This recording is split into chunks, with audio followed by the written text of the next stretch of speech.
మనం ఈ వీడియోలో ఋగ్వేదం గురించి కంప్లీట్ ఇన్ఫర్మేషన్ అనేది ఈ వీడియోలో చూద్దాం. కాంపిటీటివ్ ఎగ్జామ్‌లో ఋగ్వేదం గురించి ఏవైతే అడుగుతున్నాడో ఆ ఇంపార్టెంట్ పాయింట్స్‌ని మాత్రమే ఈ వీడియోలో నేను డిస్కస్ చేస్తున్నాను.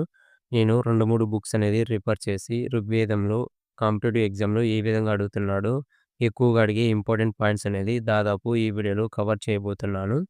కాబట్టి మీరు కంప్లీట్ ఇన్ఫర్మేషన్ అంతా మీరు నోట్‌బుక్‌లో నోట్ చేసుకోండి.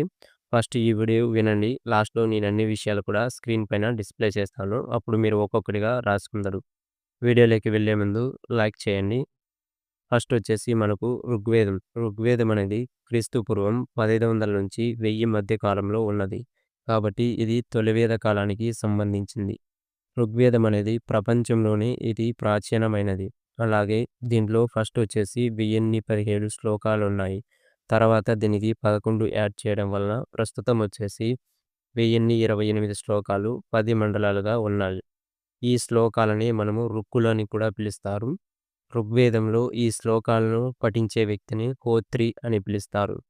అలాగే మనకొచ్చేసి ఋగ్వేదంలో అత్యధిక సార్లు ప్రస్తావించబడిన పదాలొచ్చేసి ఓం వచ్చేసి 1028 సార్లు, అశ్వం వచ్చేసి 315 సార్లు, జన వచ్చేసి 275 సార్లు, గో వచ్చేసి 171 సార్లు ప్రస్తావించడం జరిగింది.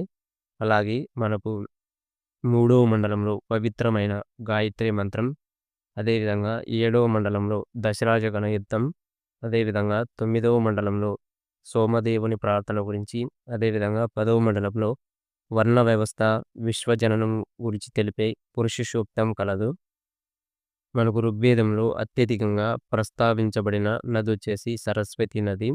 అత్యధికంగా పూజించిన దేవుడొచ్చేసి ఇంద్రుడు. అలా ఋగ్వేదంలో అత్యధికంగా ప్రస్తావించబడిన జంతువు వచ్చేసి సింహంగా చెప్పుకోవచ్చు. ఈ విధంగా నేను చెప్పిన అన్ని పాయింట్స్ కూడా దాదాపు కవర్ అయ్యాయని చెప్పుకోవచ్చు. ఏదైనా మిస్ అయ్యి ఉంటే కింద కామెంట్ చేయండి. ఇలాంటి మరిన్ని వీడియోస్ కోసం మన ఛానల్‌ని తప్పకుండా సబ్స్క్రైబ్ చేసుకోండి. Thank you.